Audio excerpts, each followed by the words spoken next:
Ito na mga kababayan, kumusta kayong lahat? Mga bungangang nganga ayaw nang tumiklop dahil sa usaping impeachment ay ginawang katatawanan ni Atty. Topacio.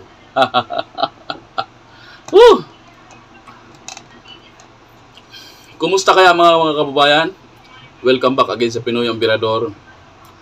I-share ko sa inyo itong video na kung saan naglalaman ito ng opinyon ng isang sikat na abogado na sa kasalukuyang panahon tungkol sa usaping impeachment na kung saan ito ay dinismiss na ng Senado dahil sa jurisdiction.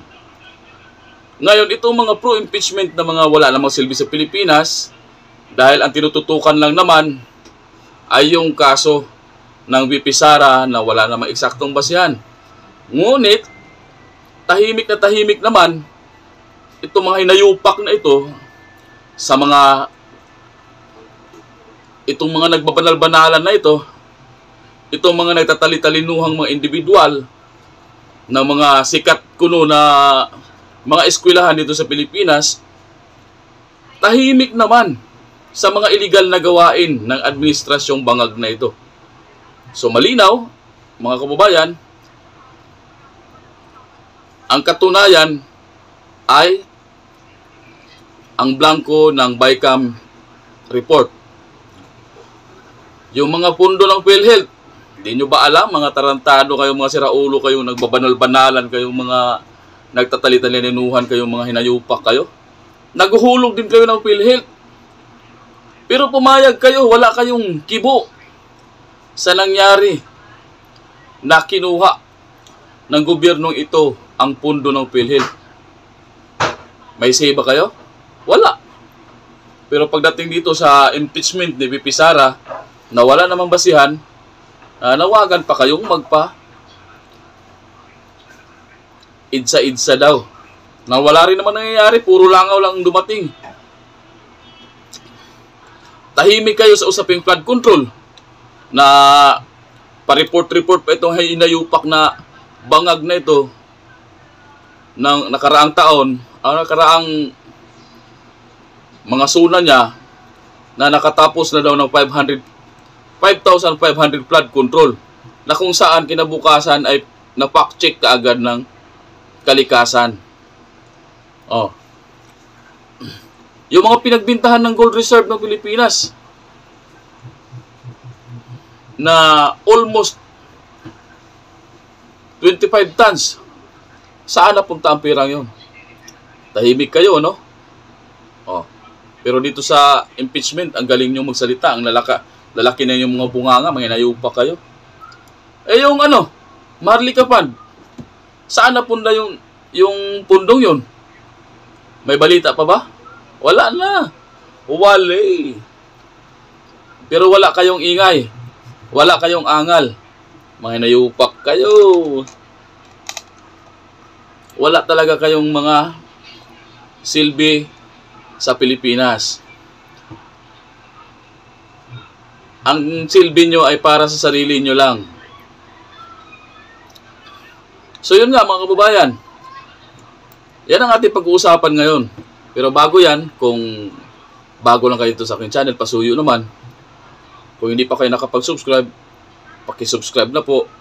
At isama nyo na rin po ang notification bell para updated kayo sa mga balita at mga ganapan si Jan Arcilla galit na galit daw doon sa pagbabalik sa House noong impeachment. Pag-uusapan. Alam nyo, at narito na ang video. Anong pakialam natin sa galit ni Jan Arcilla? At may kinukut pa siya na kung ano-ano, nakaka-PI daw. Ang nakaka-PI, Mr. Arcilla, nagmamarunong ka, di ka naman abogado, di mo naman alam ang powers ng impeachment court. Basahin mo muna ang saligang batas. Yun lang. Ang nakaka-PI, yung mga nagmamarunong, di naman abogado eh. Yun nga mga dating justice ng Korte Suprema, si Carpio. Yung ibang gumawa ng konstitusyon, sinasabi, within the powers ng impeachment court ang ginawa ng Senado na ibalik sa House. Eto lang kasing mga miyembro ng House, katulad ni Joel Chuay, napakaingay. Alam mo, ang napapansin ko rito, kasi nga, kung sino-sino na lang minsan ang miyembro ng House, mga kontratista, mga funny looking, na wala namang alam sa batas, nawawala na yung interparliamentary courtesy. There is such a thing. There is also such a thing as unparliamentary language. Yung mga salita po, kasi ano bang tawag sa both houses of Congress, meaning the House of Representatives and the House of the Senate? August Chamber. Ano yung August Chamber? Hindi yung Agosto na buwan, ano? Oo. Hindi na yung Augusto Lambert dun sa Cavite City. Ano po yun? Ang ibig sabihin ng August, dignified, decent. Kaya, may mga salita na bawal ilagay sa records ng either ng Senado o ng Kamara. Mga masasamang salita. Okay. Ini-expansion from the records. Okay. Kasi dapat dignified, Okay. disente, marangal ang pananalita kahit nagdidebate sila. Hindi pwedeng Isama lahat.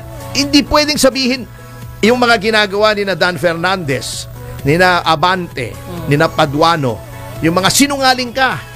Meron nagmumura katulad ni Jinggoy. Hindi po dapat yun. Hindi ko lang alam kung bakit walang nagmo-motion to expunge from the records yung ganun lengguwahe for being unparliamentary.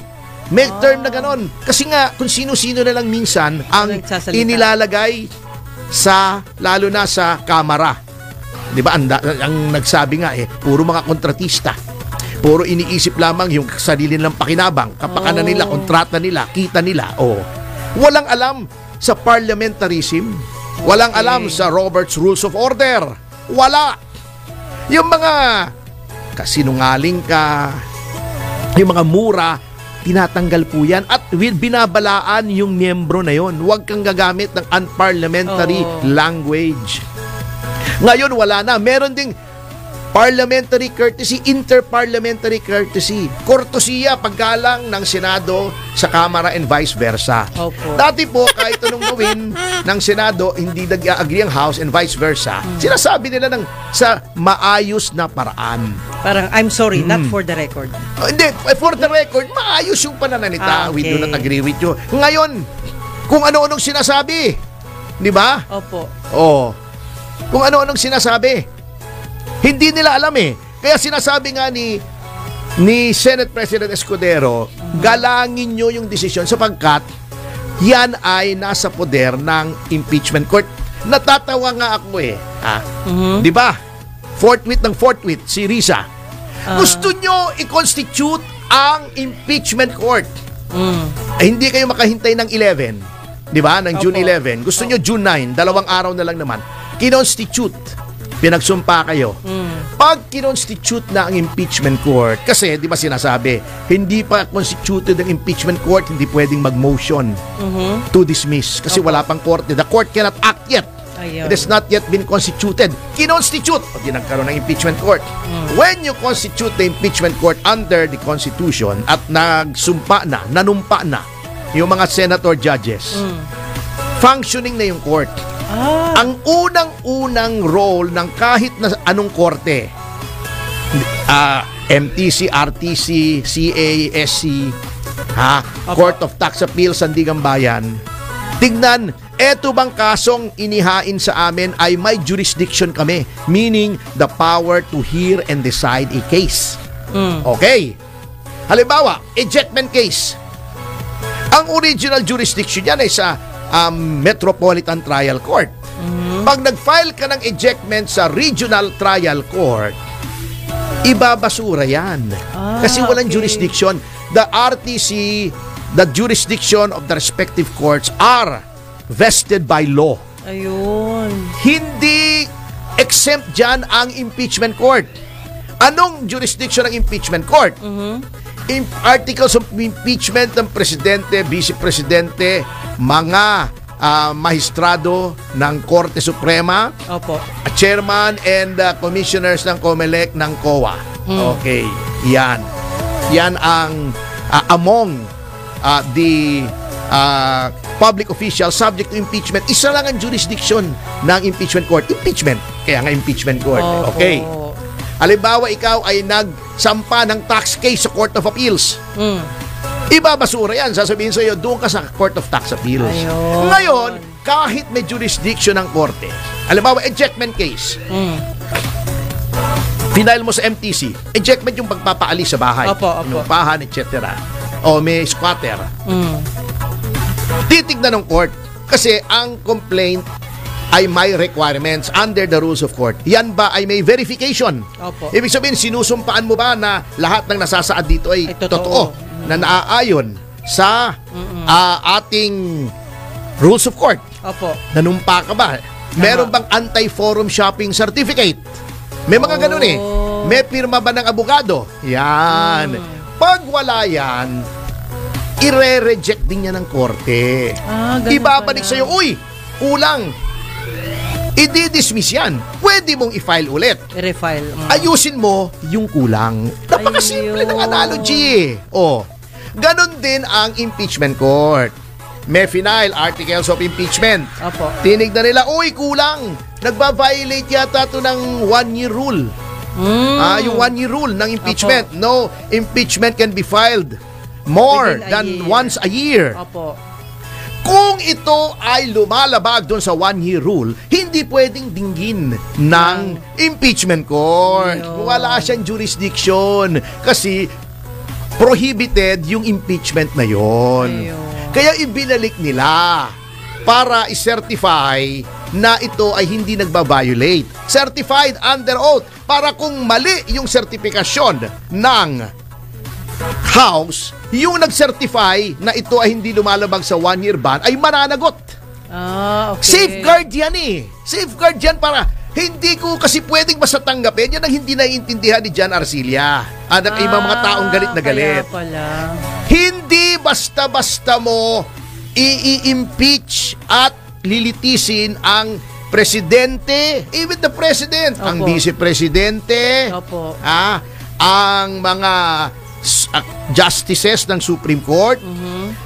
Unang-una ang presidente at vice-presidente, halal yan ng buong bayan.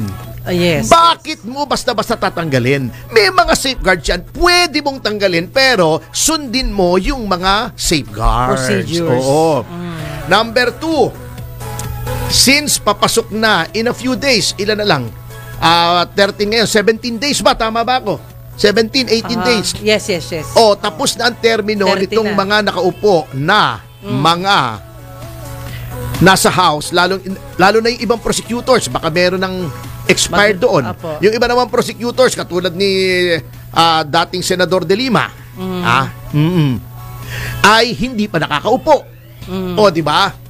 Okay, pagpasok ng 20th Congress, kasi nakalagay sa ating saligang batas, pagtawid ng next Congress from 19th to 20th, all proceedings are terminated.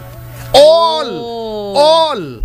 Including yung impeachment. O kahit na file na. Ay, di- Alamin sa bagong Kongreso, sa bagong Kamara, eto ba ay gusto nyong ituloy?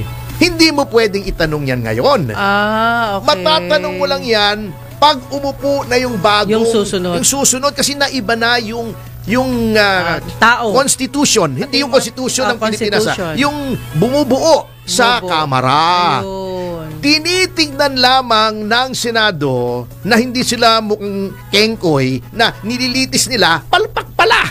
Hindi pala sumunod sa 1-year ban.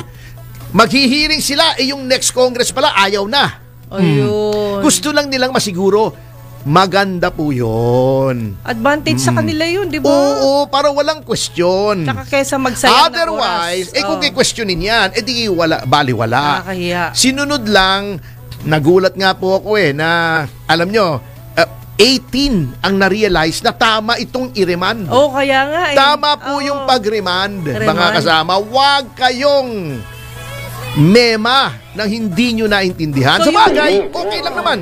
Okay lang naman magmema ka kasi lahat naman